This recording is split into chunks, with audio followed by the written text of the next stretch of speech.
Thank you for joining me today, folks. This is According to Sam. Welcome to the podcast. Today's episode is 431, and thank you for joining me today. We're going to pick up where we left off in the last podcast because I have a lot more to share that I didn't get to in the last podcast. So we're just going to pick up right where we left off in the last podcast. We were talking about Don Lemon and the interview that Don Lemon had with this guy, Emmanuel, from Ocean Springs, Mississippi. And as I've been telling you, that they are using racial tribalism for politics. And this isn't something new that Democrats are doing. This is part of a playbook, a strategy that they have been using for a long time, most notably in 2020 during an election year where they used the death of George Floyd for politics to get out the vote. This is the get out the vote strategy, the kneeling, the putting on the African cloths. The Democrat mayor of Minneapolis refusing to release the full body cam video that offered the full context of what went on. They let only the cell phone video that didn't give you any context, that looked like, made it look like the police were just, going out hunting black people in Minneapolis of all places. Just the thought of that. The police are out hunting black people in Minneapolis. It was the perception, and they all use it for politics. They all played on it.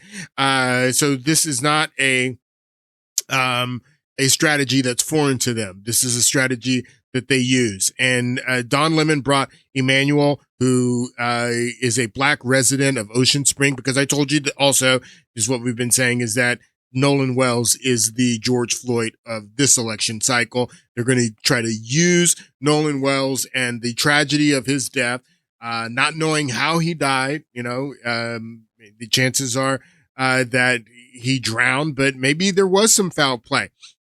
No evidence that the foul play was his friends who happened to be white who are getting accused for foul play just because they happened to be his friends and took a picture with him. Maybe someone else did something to Nolan Wells, and there's another assailant that is getting away because everyone is focusing on his friends, because supposedly the narrative is that his friends left him out there. So he's the guy that the Democratic Party, the Congressional Black Caucus, the civil rights group like the National Urban League, the NAACP, they're all going to use Nolan Wells in this election cycle. And he's the George Floyd of this election cycle because this is a strategy, a tactic, but there's a larger tactic that we've been talking about, crises in this country is of racial tribalism that's being used. It's being used to bring about the rise of Marxism. Like I was saying in the last podcast, that the black grievance, the black suffering and trauma from civil rights and slavery is being used. That's the vehicle, but the Democrats are driving the vehicle. The Democrats are in control of the vehicle, and that's what's being used here. So we were talking about Don Lemon in the last podcast in this interview he did with Emmanuel. I speculated, because I couldn't find the podcast, that he had deleted it. If you guys, I do recommend going and watching. I wish I could play more of this interview because it does get contentious with this guy from Ocean Springs who says that our community is not racist. That we're not a racist community. We're trying, to move on from the history that, is very much a part of American history, Mississippi's history, but it's not like that anymore. He says that I was born here. I was raised here. There's, interracial marrying, just like you, Don Lemon, are interracially married. There's biracial children. We all get along down here. It's not a racist community. And this guy lives there. He was at Nolan Wells's funeral, and Don Lemon was wrecked by that. And he spent the rest of the week trying to refute his guest, Emmanuel. And if you go back and you look for it, you can find it. I think it's under his his live streams, but the title is Hot Topics Exclusive. Don Lemon speaks with a family friend in the Nolan Wells case. And this is the title because Don Lemon said that he was a family friend, and even Emmanuel has come out and said, yes, I'm a family friend of the Wells family, that not necessarily Wells, Nolan Wells's immediate family, but his larger family. I'm a friend of that family, is what he's come out and said since Don Lemon, after the fact, came out and said after this interview, say, oh, the family doesn't know him anymore because he said the community's not racist. Anyway, the video is up. Don Lemon didn't take it down. I want to play a little bit of it, and then we're going to get back into this podcast. So take a listen to this part, which I thought was very significant. Take a listen, because this is something that I've been telling you. The job of the media, that there's two different, going back to G. Edgar Griffin. This is what G. Edgar Griffin says. Let's listen to G. Edgar Griffin again. As early as 1928, the communists declared that the racial differences among our people constituted the weakest and most vulnerable point in our social fabric.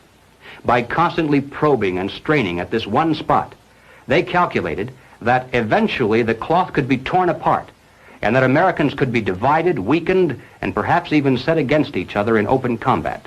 We mustn't kid ourselves into thinking that the communists have placed their agitators only into the black communities.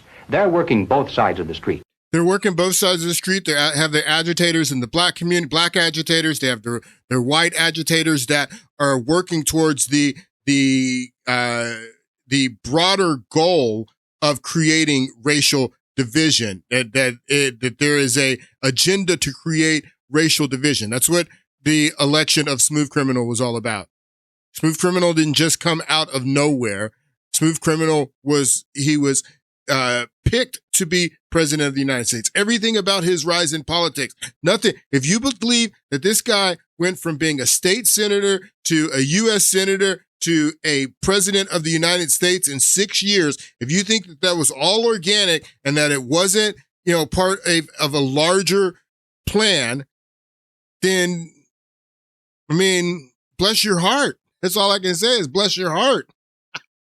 But no, this guy didn't just come out of nowhere. He came in, and he was put in office to divide the nation along racial lines. This is part of the broader plot to divide the nation along racial lines. And they have their agitators in the black community and the white community, like G. Edgar Griffin says. But then there's others, like, I don't believe Don Lemon is part of the larger plan to drive a wedge in this country along racial lines. But I believe that Don Lemon himself personally, he's profiting from it. Just like going back to the quote from Booker T. Washington, that there's a certain class of colored people that want to keep the troubles in the business of and the wrongs of and the hardships of the Negro race before the public, having learned that they are able to make a living off of it. They have grown into the settled habit of advertising the wrongs, partially because they want sympathy, the victimhood part, and then also partially because it pays well. So that's where I believe Don Lemon is. I don't believe Don Lemon is part of the grander. He could be one of these agitators that's part of the grander scheme, like Obama is. But the media is part of the grander scheme. The media plays a very important part. The media corporations like Disney, like ABC is Disney, even News Corp. Who are some of the others, the big ones? Forgetting National Amusements. Is National Amusements still out there? These big media corporations, they're working to divide the nation, and they do it with their media. Media is very powerful. Media is powerful in a negative, and it can be powerful in a positive. Media is powerful. Anyway, so that's what they get into in this conversation. The part that I want to play here, we're talking about the movies and the media, which I've already told you plays a very important part. This is what Emmanuel says. I believe the world and Hollywood did this to us down here in the South. They have made everybody in the North East, West think that we so prejudiced down here when none of that is true, man. It is. He says Hollywood's done this. Hollywood's made everyone think that Mississippi today in 2026 is still the Mississippi from 70 years ago when Emmett Till was killed. He says it's not the same way anymore. It's not saying that there's no prejudiced people here, but you cannot just keep saying that. How did Hollywood convince people that what happened in the South and what's happening in the South that's real is, how does that Hollywood? Hollywood is just projecting what's happening. Hollywood is just projecting what's happening. How did Hollywood do what Emmanuel says? Emmanuel is absolutely right. I've explained to you. These are the films that came out between 2008 and 2016 when Smooth Criminal was president. The Secret of Bees, about civil rights movement. The Help, about Jim Crow. Django Unchained, about slavery. Lincoln, about slavery. 12 Years a Slave. 42. Bella, Selma, Freedom, Birth of a Nation, Free State of Jones, Hidden Figures. I have a clip about Hidden Figures here in a moment. All these came out in the 8 years of Obama. Loving, 13, I'm Not Your Negro, Underground, the remake of Roots. I played the clip showing you where Snoop Dogg is when they remade Roots. He's like, what is this? Why do they keep drilling this into our heads? Why do they just keep drilling this into our psyche? This is what it's about. This is what the debate is about. Is with the Smithsonian too, is that all of these black Democrats are like, that's our history. We want to hold on to the baggage of our history. But what about the future? What about the future? That's what Obama was talking about when they first introduced him to us, like rolling out new product in the 2004 Democratic National Convention, where he's the keynote speaker. This is what he was promoting. He was promoting post-racialism, that I'm biracial. My father's black, my mother's white, that I am the one that is going to bring the harmony and bring us together. And that's what was attractive to people. People wanted that more than anything. This is what he says when he gives that keynote speech. E pluribus unum, out of many, one. Now, even as we speak, there are those who are preparing to divide us. You are preparing to divide us even as you speak. You are preparing to divide us. Smooth Criminal. E pluribus unum, out of many, one. Now, even as we speak, there are those who are preparing to divide us. The spin masters, the negative ad peddlers, who embrace the politics of anything goes. Well, I say to them tonight, there is not a liberal America and a conservative America. There is the United States of America. There is not a black America and a white America and Latino America and Asian America. There's the United States. And it all sounded great. It all sounded great. You know, this was part of him selling himself to us. But as soon as he gets in, he allows his surrogates to divide us. I'm going to show you, if I have time, I have plenty of time, but I'm going to show you how he himself divides the country very subtly. It's a very, very subtle little trick that this little Machiavellian Smooth Criminal does. But he divides us himself. He allows his surrogates to divide us. But what he was saying, as he's selling himself to us, and he's being sold to us in 2004, because he's not president yet. He's not even elected to the United States Senate at this time when he's given this keynote speech. He had to say, just like El Said is doing right now, just like all the other Democratic socialists are doing, they're moderating their message and their tone, because he's got to say the right things until they get the power. And he was saying the right things before he got the power. And this is what was appealing to people. People were looking for this post-racial period. As soon as he gets in, Hollywood pushes out all these movies, you know, and this is what Emmanuel is talking about here when he's saying that, you know, Hollywood has tricked all these people to say that my community, the community that I live in, is racist and still the way that it was 70 years ago. He says it's not that way. It's true, man. It is not. It's not saying that there's no prejudiced people here, but you cannot just keep saying that. How did Hollywood convince people that what happened in the South and what's happening in the South that's real is, how does that Hollywood is just see how it goes from how did Hollywood say what's happened in the South, going back Emmett Till, 70 years ago, almost 80 years ago. And then he says what's happening today. It's two different things, Don Lemon. You can't hold on to that baggage and like your trophy. It was 80 years ago. This guy lives there in the community. He's telling you it's not like that anymore. But you cannot just keep saying that. How did Hollywood convince people that what happened in the South and what's happening in the South that's real is, how does that Hollywood? Hollywood is just projecting what's happening. Because when they make their movies, that's how they show it. They project what movies? us. What movie? 12 year. What movies? What movies? Here, let's go through them, Don. What movies? Secret of Bees, 2008. The Help, 2011. Django Unchained, 2012. Lincoln, 2012. 12 Years a Slave, 2013. 42, 2013. Bella, 2013. Selma, 2014. Freedom, those movies. Birth of a Nation, Hidden Figures, Loving, 13. The remake of Roots.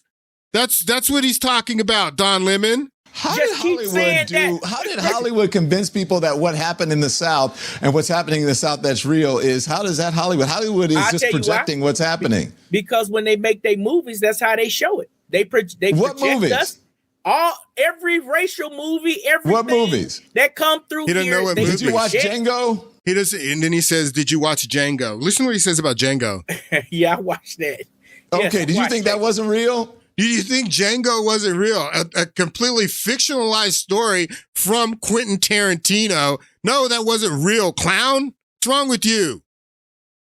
So it's not only that they're pushing these movies out, these movies, they take a creative license with the movies, that they dramatize the movies and put racial stuff in the movies that didn't even happen. Like the movie Hidden Figures. This guy is breaking down Don Lemon, and he talks about all of these, creative licenses that Hollywood has taken with this story to make it seem that it was more racial than it actually was. Take a listen to this. Now let's watch Don Lemon not understand how Hollywood works and make an example of this as well. Hollywood will take something that may be true, or Hollywood will take something that's not true and make you think it's true by keep putting that in your head. That's their job. How are they putting something in your head that is, if it's based on reality or a true story? I wonder how they would ever do that. Maybe let's take a movie like Hidden Figures, for example, which, if you're not familiar, was a movie about black women working at NASA while facing racial and gender discrimination. First off, they made it seem like the three women were a tight-knit group and worked at the same desk pod. That was dramatized, and they were not, in fact, actually friends like that. Then when it comes to race specifically, the bathroom sprint. Katherine Johnson's dramatic run across campus to use colored restrooms were a cinematic invention. In real life, she didn't realize the bathrooms were segregated at first due to unmarked signs and simply used the white restrooms you hear what he said? for This years. is the reality of the fact is that the bathrooms were segregated, but the black scientist didn't know that they were segregated, and she just used the white bathroom. Nobody cared that she used the white bathroom. She used the white bathroom for years, not knowing that it was a segregated bathroom. Everybody saw her going into the white bathroom and didn't complain about her going into the white bathroom. But when Hollywood dramatized it, they dramatized her having to go, run. If you've seen the movie, she runs across the complex to this other building so she can use the bathroom, and it's just ridiculous, but it's all dramatized by Hollywood. This is what Emmanuel is talking about, Don Lemon. They were not, in fact, actually friends like that. Then when it comes to race specifically, the bathroom sprint. Katherine Johnson's dramatic run across campus to use colored restrooms were a cinematic invention. In real life, she didn't realize the bathrooms were segregated at first due to unmarked signs and simply used the white restrooms for years without major confrontation. The coffee pot. The scene featuring a separate colored coffee pot did not happen. Desegregation timing. Restrooms bathrooms at Langley actually desegregated around 1958, prior to the heavy 1961 space race rush depicted in the movie. Then there was the bathroom sign destruction. In one of the film's most famous scenes, Al Harrison, Kevin Costner, uses a crowbar to physically smash the colored girls' bathroom sign, declaring, "Here at NASA, we all pee the same color." Kind of a disgusting line, but let's go on to the reality. This scene is entirely fictional. The segregation signs were removed quietly by administrative order, not by a hero. Not only is Emmanuel right and Hollywood is pushing out all of this propaganda, it's not even true. It's much of it is highly dramatized and fictional. So it can people, they've known how this worked. And like I'm telling you, the media is so important. They've known how the media, and I mean, you think about, books like, Uncle Tom's Cabin, for example. And how Uncle Tom's Cabin stirred up people so much that a lot of people attribute that book to, starting the Civil War. Even Lincoln made reference to that, to Harriet Beecher Stowe's book, stirring up people so much. So they understand how media works, how media can, even books, can stir up, even plays. They use Shakespeare to push propaganda. So they've known how to use this. Yes, Hollywood is doing this. Emmanuel is absolutely right. And Don Lemon is acting like he doesn't know what's going on here. He's acting dumb. So, again, Don Lemon has this interview with Emmanuel. At the end of this interview, Don Lemon starts having technical issues, so he cuts Emmanuel off because he's getting wrecked by this gentleman who's telling him that his perception of his community. Don Lemon lives in New York, and this guy lives in Ocean Springs, and he's saying, your perception of my community is wrong. Don Lemon wasn't ready to hear that, so he ends the podcast, and then Brandon Tatum is kind of like the opposite of Don Lemon. Brandon Tatum's been reporting on this Nolan Wells story for the past 5 weeks, as well as Don Lemon. But Don Lemon's coming from this racial perspective, and it had to be something with his white friends because they left him out there, and that whole narrative. And Don Lemon's coming, and Officer Tatum's coming from the opposite side and saying, we don't have all the facts. Let's try to get all the facts. It doesn't have anything to do with race. So Officer Tatum brought Emmanuel on after Don Lemon's show. And this was a much more civil conversation. It wasn't confrontational at all. I do recommend going and watching this interview as well. I don't have time to show much of it, but I want to play a little bit of this interview, what Brandon Tatum says here, because I want to show you something. Take a listen. And so I want people to understand that I don't hate black people. I want black people to do better, because I don't think that what black people are doing now. So listen to what Brandon Tatum says, and this guy's getting, he's getting called all kinds of coons and sellouts and all this stuff. And how dare you go and talk to the white kids? You're taking the white people's side, is what they're saying.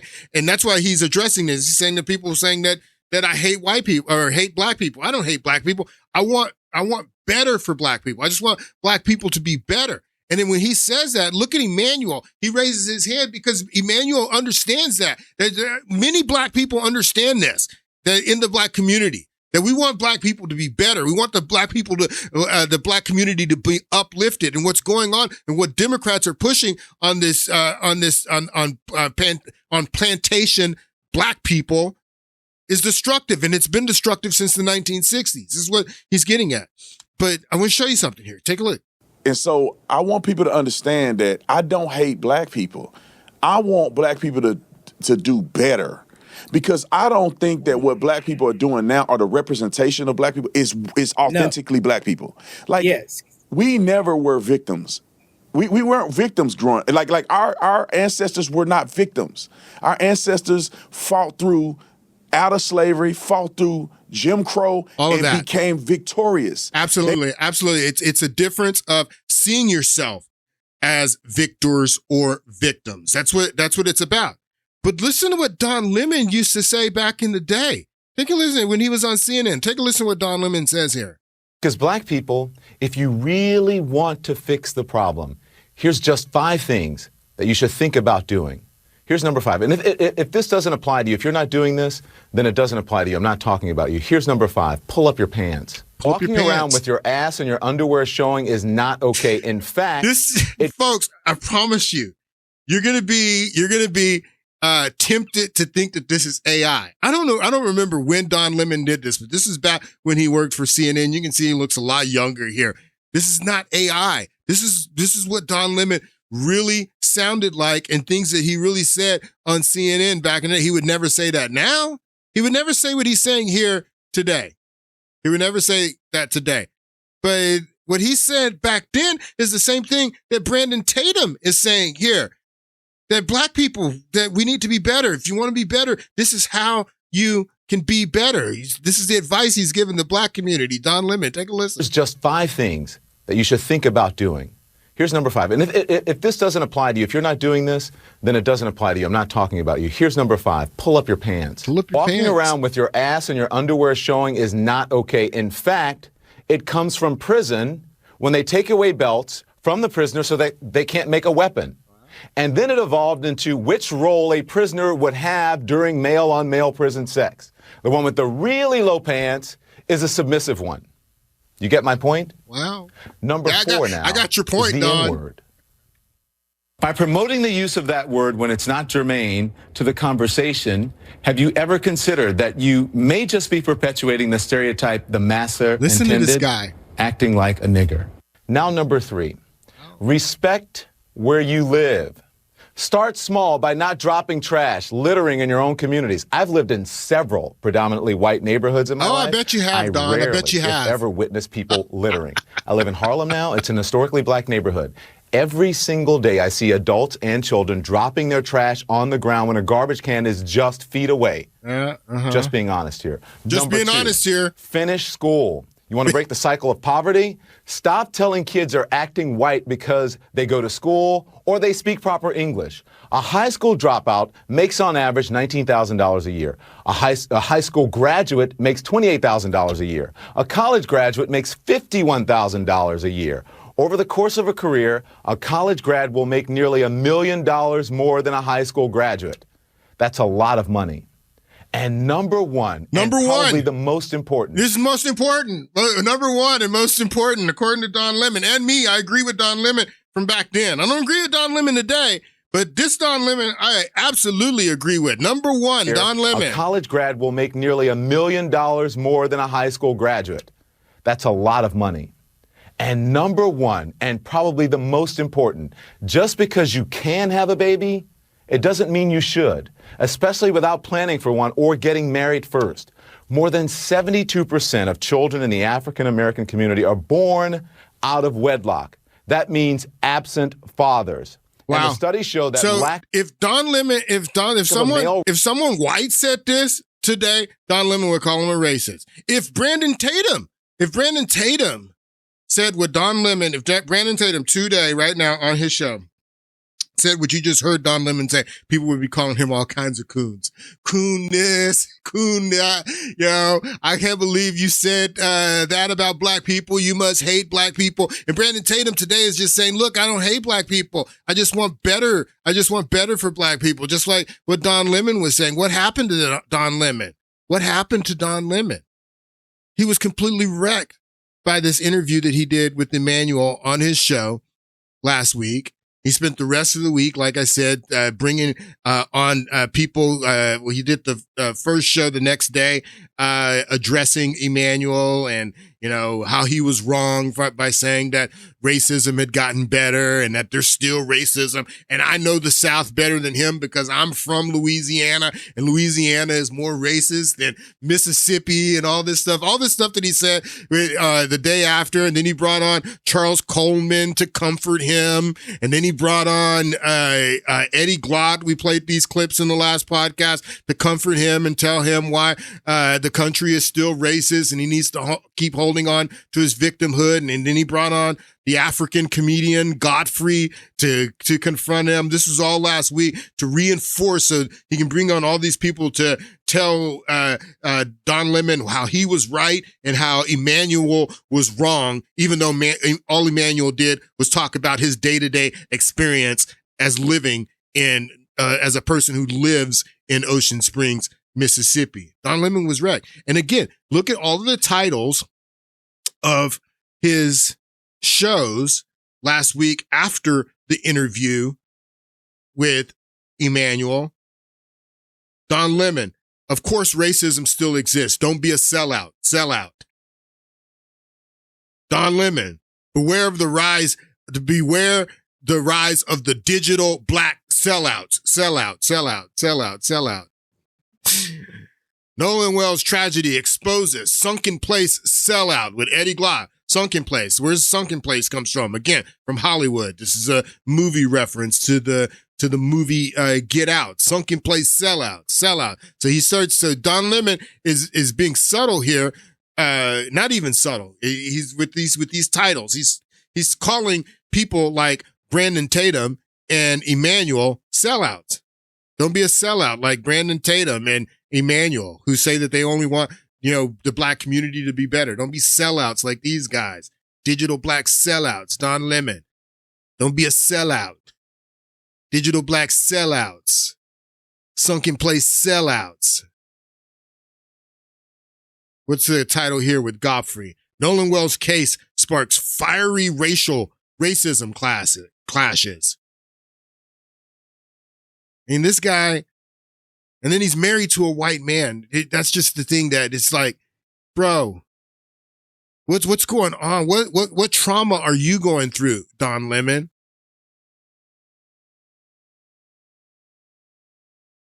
It's crazy. But a lot, like I told you, a lot of black men are coming out and speaking out. A lot of them, like myself, don't have huge followings, but they're still speaking out and putting their voice out there. Conservative black men. I told you the Democratic Party is bleeding black men, and this is a serious issue for Democrats, for the Democratic Party. This is all politics. Like I told you, this all goes back to politics. It's all politics. You have to understand this is about power, and the Democratic Party can't afford to have black men leave the party and refuse to vote for Democrats in the numbers that we've seen over the past few cycles. They can't continue to have this. This is detrimental to the Democratic Party. I've explained that to you. But I want you to listen to this gentleman, and this is a black podcaster, commentator, and he's reacting to a video of another black commentator. Everybody's got, podcasts. I've been reading and studying wise counsel in the book of Proverbs, and the book of Proverbs talks a lot about having wise counsel and the difference between wise counsel and the counsel of fools. And it's interesting because with our new media now and anybody able to just turn their phone to their face and just say anything. There's people with large followings, and that people are listening to the counsel of these people on TikTok, on YouTube, on Facebook, and all these different platforms. And not all of it is wise counsel. A lot of it is the counsel of fools. And people do not understand that when you take that stuff into your psyche, that's input. It's like your computer. Your psyche is like a central processing unit. You're putting that input on a daily basis into your central processes unit, into your psyche. And if it's the counsel of fools and it's bad counsel, then it's going to have a negative effect. Just like the counsel of wise people and wise counsel will have a positive effect. Anyway, so everybody's out there with the message, and everybody has their, different platform accounts. Some people have larger, and some of it is more appealing. Like I said, we naturally gravitate towards tribalism and and things that reinforce beliefs that we already have. So a lot of people that are pushing this racial tribalism, of course, they have large followings because there's people that need to feel this stuff. They need to feel like they're victims. Anyway, this guy's conservative. Both of these gentlemen are conservative, and this guy is addressing Don Lemon. And take a listen to what he says here. Don Lemon just reminded me of exactly why I do the type of content that I do. Last night, I was watching him on YouTube, and he had an episode called The Rise of the Digital Black Sellout. In this episode, Don and his guest were criticizing the YouTube creator, Officer Tatum. So Don Lemon is friends with comedian D.L. Hughley, and the three of them have been having this online beef the last couple of weeks about the Nolan Wells case. So Don Lemon and his guest were being critical of Officer Tatum and content creators like him, and they were calling them digital sellouts. The reason I took exception to that is because Officer Tatum does content like I do, where he's just simply honest about the issues in the black community, and he doesn't sugarcoat things or just go along with empty narratives. So what makes me mad is that Don Lemon and D.L. Hughley are currently making a career, getting views, pretty much promoting black victimhood and racism. Absolutely. The reason that annoys me. I'm not the only one who sees it. I love it. I love that I'm not the only one who sees it this way. Many black men are see it the exact same way. And these are two different creators. This is a black creator. I'm not going to play much of what Righteous Perspective says, but he's commenting on this guy, and these are two different creators. And there's many other black creators, not only men. There's a lot of black conservative women out there that are getting the message out. And this is a big problem for the Democratic Party. Big problem for them. Especially from someone like Don Lemon, is because this guy has literally become worth, I think, over $20 million, and he's had nothing but white support throughout his life. Don Lemon is heavily focused on race baiting, and he's criticizing content creators like myself, which are simply just honest black people. It irritates me because Don Lemon is a gay black man in America. I believe he's worth over $20 million, and he was on CNN, a major network, for I want to say about 17 years. He's richer than most white people.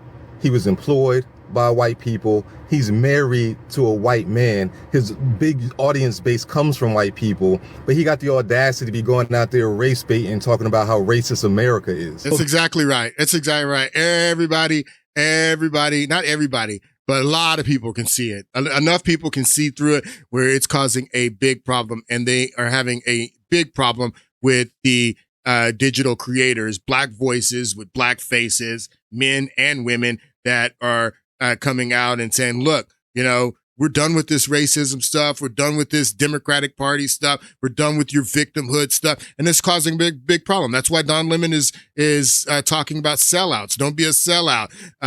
Digital black sellout, the sunken place sellouts. That's why he's doing that. So this creator is also on the side with Don Lemon.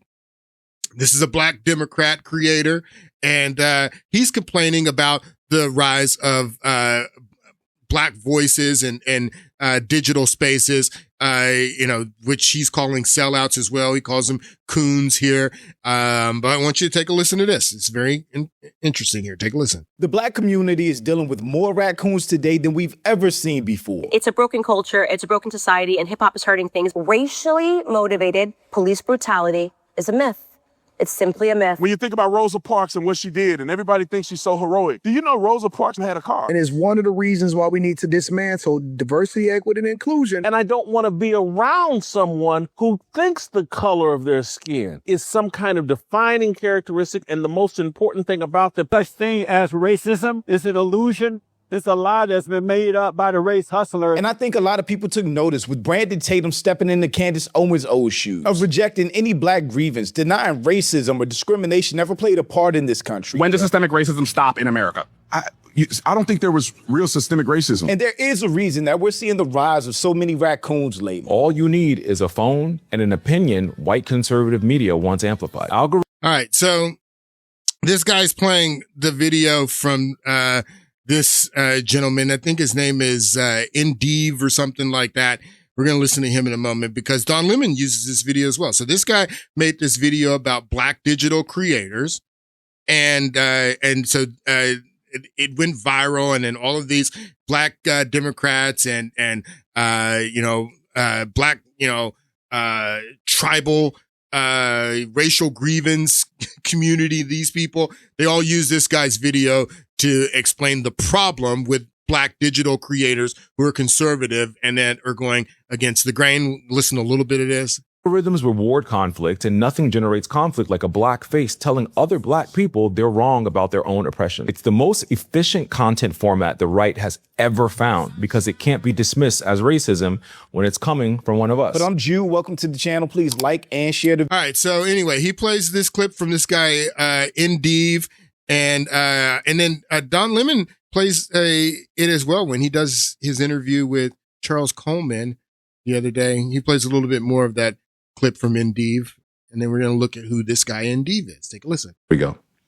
America was built on a racial hierarchy, not implied, not up for anyone's opinion, but legislated. That hierarchy didn't die. It adapted. Its newest tool isn't a white man in a suit on cable news. It's us with a phone, with the mic, and a following. The rise of the digital coon is the right's secret weapon in the digital age. Let's talk about how that happens. 20 years ago, this pipeline did not exist at this scale. You needed a network to put you on air, an editor to approve your column. Now, all you need is a phone and an opinion white conservative media wants amplified. That's the shift. Algorithms reward conflict, and nothing generates conflict like a black face telling other black people they're wrong about their own oppression. So blackface telling other black people that they're wrong about oppression. This is what he's saying. No, these are black people saying, look, we're not oppressed. You can be oppressed if you want to. You can be oppressed if you want to, but I'm not oppressed, bro. I'm not oppressed. That's what these guys have a problem with. So who's this guy or Adeve is his name. Adeve. So I went to his Instagram page is where he does most of his content. He's got about 500,000 followers. Adeve is his name. Look on his page. He's got the first two videos that are posted. The second one is him interviewing Zoran Mondani. Let's watch a little bit of this. Mayor of New York City. That's how I feel. Zoran Kwame Mamdani. How you doing, How are you doing, man? I'm doing well. Pleasure to finally meet you. Please. We are here at your first 100 days in office. Yes, sir. You've tackled some amazing, tangible, and pragmatic things. How does that measure for you? Like, what does success look like for you in New York, and how do you measure that success? I think success to me is that New Yorkers can actually feel the work of City Hall in their lives. Mm-hmm. So often politics feels like something you have to translate, something you have to know the vocabulary of to even understand how it affects you. This guy's got this interview pinned to, so he's a New Yorker. He's got this interview with Mondani. So this is his politics. It's very left-wing politics. I've looked through most of his stuff. This is another video that he's got pinned where he talks about, his history. I believe he's of Haitian ancestry. He looks like he may be gay too. I mean, I'm getting gay vibes from this guy. Anyway, I don't care about this guy calling me a coon. Who cares about this guy calling me a coon? Some New York dandy liberal who's a fan of Zoran Mondani. But this is the guy who goes viral and that Don Lemon is playing on his show and these other guys are playing on his show talking about the rise of black coons and the digital creators. Who cares what this guy says? Nobody cares what this guy says. Nobody cares what some liberal dandy from New York and who of Haitian descent, what he says. Who's a fan of Mondani and got him pinned to his page. But I want to show you this. I looked at this because I went through some of this guy's content. This is him on vacation in Ibiza in Spain. Take a listen to this. The first thing we did when we got to the house was get in the pool because there's no better way to start your vacation. So all his friends are white. All his friends are white. This girl's white. Some beers in the water. Ibiza Airport is a wild experience. It's one big advertisement for all the parties happening on the island. The taxi lines at the airport are crazy, so be sure to pre-book your car. And this is also your welcome. Hungover people sleeping on the floor. God have mercy upon us. We headed for pre-dinner drinks at this beautiful place called Hostal de Torre. I'll admit I was really nervous about coming to Ibiza and thinking it was going to be just a bunch of British people partying, even though that existed here. There are two sides to this island that you can do beautiful, peaceful things or get crazy if you want to. And we did a bit of both. Finally, it is, guys. He's he's hugged up. Just so you saw him taking that picture with the girl. He's hugged up with all these girls in this, and so that doesn't mean that he's not gay. I get gay vibes. I'm actually glad I came on this trip because I've been working my ass off this year, and I deserve a little vacation. It's a scam. Maybe this isn't the video. What is money? We're on vacation. The price point of some of these restaurants in Ibiza is just a scam. It's a place for a bunch of rich people to come to, and this isn't it. This isn't it. That's part one. Where's the one? The other one of him in Ibiza. Anyway, man, I wanted to show you guys that one. Let's see here. Anyway, yeah, bro, I don't care what this guy says. I don't care the fact that he's calling people coons and stuff like that. Who cares? Yeah, my politics are very different than yours. Yes, very different than yours. I don't have to have the same politics as you just because I'm black. God, I wish I could find that part. There's a part where he's on a boat in Ibiza and all of his friends and they're all white, just like Nolan Wells. He's with all of his friends. There was one black girl that he's with, but everybody else he's with is white. And they're all jumping off the boat and swimming. And he says in the video that I didn't want to jump off the boat because, the water is dangerous and it can take you under real quick. It's like, yeah, it can. The water is dangerous. It can take you under real quick, buddy. Anyway, we're almost done here. I want to talk about Sonny Hostin too, because Sonny Hostin and Don Lemon are good friends. And this happened last week on the show where they started talking about the Smithsonian and the lady from the Smithsonian coming to Congress and getting grilled. And, and the fact that Donald Trump is telling the Smithsonian, we don't want all this negative history about the United States in the Smithsonian. You don't have anything positive that you can say about the United States, anything that not only talks about the history which we have overcome, but the future of the United States and where we can go. And I want you to listen to what Sonny Hostin says here. Very important because she's part of this racial grievance industry as well. And again, her and Don Lemon are really good friends. I think the real reason behind this is about financial repair to the descendants of the enslaved Africans.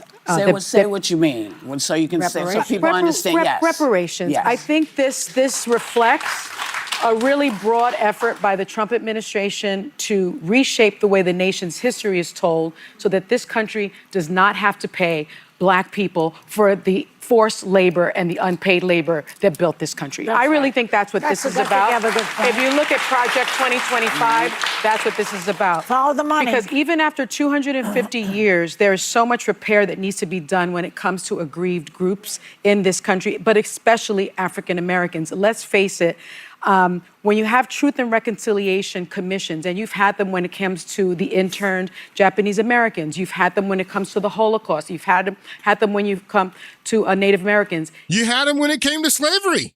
You had them when it came to Black American slavery. There were reparations right after the Civil War. Democrat Andrew Johnson rescinded them. There were reparations right after the Civil War. Abraham Lincoln was assassinated, and then Democrat Andrew Johnson rescinded them. So, yeah, you're right. You had them after Reconstruction as well. Reconciliation commissions, and you've had them when it comes to the interned Japanese Americans. You've had them when it comes to the Holocaust. You've had them when you've come to Native Americans. It has not happened, truth and reconciliation commissions, when it comes to slavery, and that is because they're trying to bury the truth part. You cannot have true reconciliation, and then you cannot have true financial repair unless you have the truth. All right, so the truth. So what is the truth? The truth is this woman who is Puerto Rican and cosplays as a Black woman. Her descendants are slave owners. When she did her tracing her roots with Skip Gates from Harvard, she found out that her family are slave owners. Not only is her family slave owners, she's at the top of 1% of earners in the United States of America. She makes good money. She's highly successful. Like she told the police when her son was trespassing that he's a Harvard graduate. She does very well. And you see here, she posted this on her Facebook page. just a few days ago, July 23rd, her heading to her Boule. It says Boule Bound. Her Boule, if you don't know what Boule is, it's a black fraternity. She's AKA. This is another way that non-black people like Kamala Harris like to cosplay as black, is that they pledge black fraternities and then they become black Boule. That's what it is. So they say she does very well for herself. She's not struggling for anything. And her family are slave owners. This is where she descends from, slave owners. I'm a little bit in shock. I just always thought of myself as Puerto Rican, half Puerto Rican. Listen to what she says, though, too. I've always thought of myself as Puerto Rican. She doesn't say that I've always thought of myself as black. She says I've always thought of myself as Puerto Rican, but now she cosplays as a black woman. That's what I'm saying. This is all part of the racial grievance industry. Now she's speaking for black people, that black people need reparations, that I'm a black woman, black people are still struggling, even though she's a multimillionaire and at the top of 1% of earners. And I always saw myself as Puerto Rican, she says. Wow. I'm a little bit in shock. I just always thought of myself as Puerto Rican, half Puerto Rican. I didn't think I was, my family was originally from Spain and slaveholders. Yeah. So how are you? Yeah, your family was slaveholders. So you're the one who needs to be paying reparations, lady. You should be paying reparations. Has not happened, Truth and Reconciliation Commissions, when it comes to slavery. And that is because they're trying to bury the truth part. You cannot have true reconciliation, and then you cannot have true financial repair unless you have the truth. And they're trying to erase that truth. These people are clowns. Listen to what she says here. Because I want to mention that in March of 2020, March 25th, 2026, just this year, the UN General Assembly adopted a resolution officially declaring that the transatlantic trafficking and racialized chattel enslavement of Africans is the gravest crime against humanity in history. Your family, this is what your family did. Your family did the greatest crime in history, according to the UN. Sonny, that's what you found out. That's what Skip Gates told you. Wow. Yes, your family were Spanish slave owners. Your family was responsible for this, for the greatest crime in human history. In March of 2020, March 25th, 2026, just this year, the UN General Assembly adopted a resolution officially declaring that the transatlantic trafficking and racialized chattel enslavement of Africans is the gravest crime against humanity in history, in the world. Only 3 countries voted against it: Argentina, Israel, and the United States. And when the United States voted against it, the United States said the following: it does not recognize a legal right to reparations for historical wrongs that were not illegal under international law at the time they occurred. And so what this is about is money, Joy. Yeah. This is not about anything else. It's about this country trying to avoid paying African Americans our due. Our due. Paying African Americans our due. First of all, you're Puerto Rican and you've always seen yourself as Puerto Rican. What are you talking about? Paying African Americans our due. And you should be paying, lady. You should be paying. It's about is money, Joy. Yeah. This is not about anything else. It's about this country trying to avoid paying African Americans our due. Anyway, there's another part in this where she says that black people, African Americans, that we're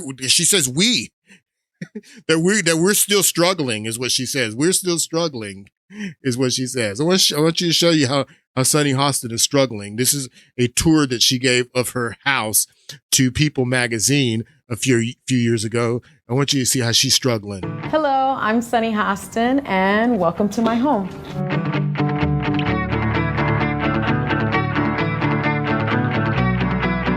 So this is my favorite area of the house because it's the kitchen where we spend most of our time. We sort of have a combo kitchen family room, and I cook all the time. I love to cook. So for me, it was really important to have a very big stove. Doesn't it look like Sunny Hostin is just still struggling from slavery? And more importantly, I have my eggs over here because I raise chickens, which I love and I'm obsessed with. Anyone who raises chickens knows what I am talking about. To sit and to read and to think, have a cup of tea. Yeah, she's just struggling. And look out of the window. And we decided to highlight Leroy Campbell's art. So anyway, these people are frauds. These people are frauds, man. They are frauds. I'm almost done, but I want to talk a little bit about Smooth Criminal. How I was saying that a lot of the racial dividing that he does is he allows his surrogates to do it for him, but he does it himself very subtly. And over the 4th of July weekend, he gave me an example that I wanted to share from that. Okay.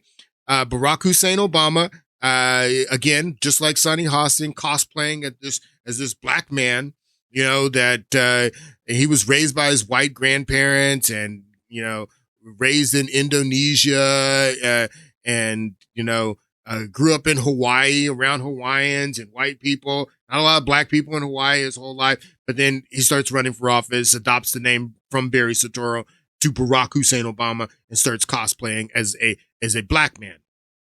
But this is what he said in this interview over 4th of July weekend. And this is how he subtly divides the nation. Take a listen. And I think sometimes we get confused in thinking that these two stories are completely separate. They're intertwined, right? And which is why it's possible for me to be a great admirer of George Washington and also acknowledge he was a slaveholder. And that does not negate his greatness. It simply acknowledges that there's a profound, deep flaw in these founding fathers who were also geniuses and gave us these tools. And so all the founding fathers were slaveholders. The founding fathers were slaveholders is what he said. And George Washington, I can admire George Washington and also, you know, admit to the fact that he was a slave. You want to know who else was slave owners? Obama, your family. Your family was slave owners, Obama. Obama told, just like Sonny Hostin and Skip told Sonny Hostin that she came from slave owners. Obama told by genealogists that Obama's family were slave owners as well. Obama told family slave owning history in Deep South. His Kansas family, from his white side of his family, the George Bush side of your family, were slave owners too, just like George Washington. Why don't you talk about your own family being slave owners, Obama? Because that would ruin the narrative. That would ruin it. Anyway, we'll pick this back up in the next podcast. Got a lot more that I want to say. I hope you guys have a great week, and I'll see you on Friday.